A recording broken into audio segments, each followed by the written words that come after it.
1 part beetroot sambar எப்படி செய்யறதுன்னு பார்க்கலாம். இதில் ஒரு 2 டேபிள் ஸ்பூன் ஆயில் ஊற்றிக்கலாம் ப்ரெஷர் குக்கரில். 1 டேபிள் ஸ்பூன் கடுகு, 1 டேபிள் ஸ்பூன் கடலைப்பருப்பு, 1 டேபிள் ஸ்பூன் உளுத்தம்பருப்பு, இதை வணக்கிக்கலாம்.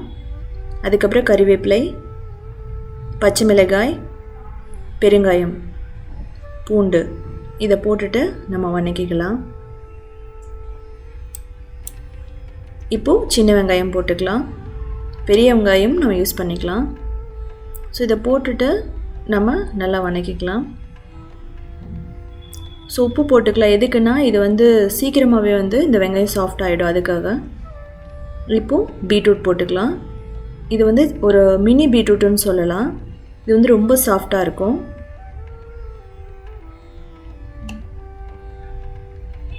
இப்போது ஒரு தக்காளி போட்டுக்கலாம். ஸோ இது பீட்ரூட்டோட சேர்ந்து நல்லா சாஃப்ட் ஆகிற வரைக்கும் நம்ம வணக்கிக்கலாம்.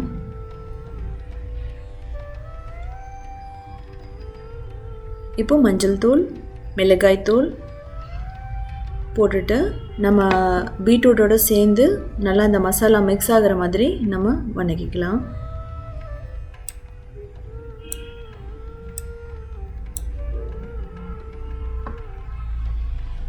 இப்போது நம்ம 1/4 கப் துவரம்பருப்பு போட்டுக்கலாம். நான் ஏற்கனவே வாஷ் பண்ணி வச்சுருக்கேன். இதுவும் நல்லா பீட்ரூட்டோட சேர்ந்து நல்லா மிக்ஸ் பண்ணிக்கலாம்.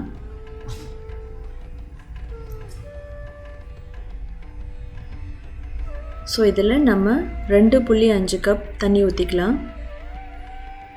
நம்ம சாம்பார் எவ்வளோ தேவையோ அதுக்கேற்ற மாதிரி நம்ம தண்ணி ஊற்றிக்கலாம். ஒரு சிலருக்கு திக்காக பிடிக்கும், ஒரு சிலருக்கு தின்னாக பிடிக்கும். நம்ம டேஸ்ட்டு பார்த்துட்டு உப்பு ஆட் பண்ணிக்கலாம். இப்போ மிக்ஸ் பண்ணி இது லைட்டாக கொதிக்கணும். இப்போ லைட்டாக கொதிச்சிட்ருக்கு. இந்த சமயத்தில் நம்ம மூடி போட்டுட்டு ஒரு 4லேருந்து 5 விசில் விட்டுக்கலாம். இன்ஸ்டன்ட் மசாலாவுக்கு மிளகாய், கடலைப்பருப்பு, உளுத்தம்பருப்பு, கொத்தமல்லி, ஜீரகம், மிளகு, 1 டேபிள் ஸ்பூன் ஆயில் ஊற்றிட்டு இது லைட் ப்ரௌன் ஆக வரைக்கும் நம்ம வதக்கிக்கலாம். நீங்கள் கடையில் கிடைக்கிற சாம்பார் பொடியும் யூஸ் பண்ணிக்கலாம், ஏற்கனவே அரைச்சி வச்சிருந்தாலும் யூஸ் பண்ணிக்கலாம். இப்போது நான் என்னென்னா எங்கிட்ட கோகோனட் இல்லை. ஸோ அதனால் நான் இன்ஸ்டண்ட்டாக நான் துருவி போடுறேன். ஒரு 2 டேபிள் ஸ்பூன் யூஸ் பண்ணிக்கலாம்.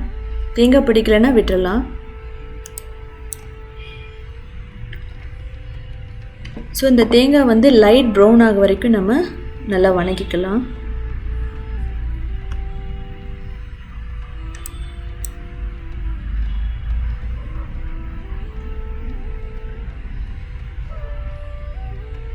ஸோ இப்போ ரெடி ஆகிடுச்சு. இது மிக்ஸி ஜாரில் போட்டுட்டு நம்ம என்ன பண்ணலாம் அப்படின்னா ஒரு பவுடர் கரன்னு அரைச்சிக்கலாம், இல்லைனா நம்ம பவுடர் நல்ல பவுடர் மாதிரியும் அரைச்சிக்கலாம்.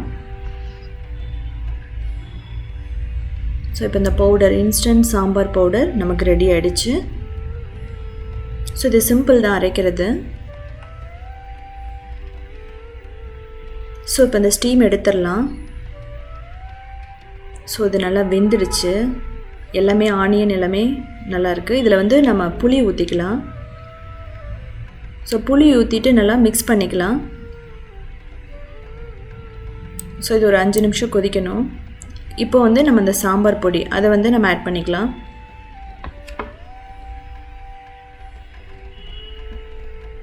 ஸோ இது 2 நிமிஷம் கொதிச்சா இது ரெடி ஆகிடும்.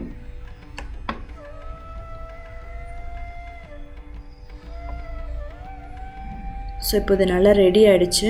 நம்ம பீட்ரூட் வெந்துருச்சான்னு செக் பண்ணலாம். ஸோ பர்ஃபெக்டாக வெந்துருச்சு.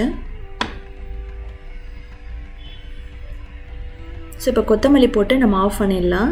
இது என்னென்னா இது கொங்குநாடு ஸ்டைல். இந்த சாம்பார் வைப்பாங்க ஒரு கிராமத்தில் இது வைப்பாங்க. ரொம்ப சூப்பராக இருக்கும். சின்ன சின்ன பீட்ரூட் யூஸ் பண்ணி வைக்கும்போது சீக்கிரம் வெந்துடும். அதனோட டேஸ்ட்டும் நல்லாயிருக்கும். இது இட்லி, தோசை, சாப்பாடு எல்லாத்தோடையும் நல்லா மிக்ஸ் ஆகும். ஸோ செஞ்சு பாருங்கள், கமெண்ட் பண்ணுங்கள்.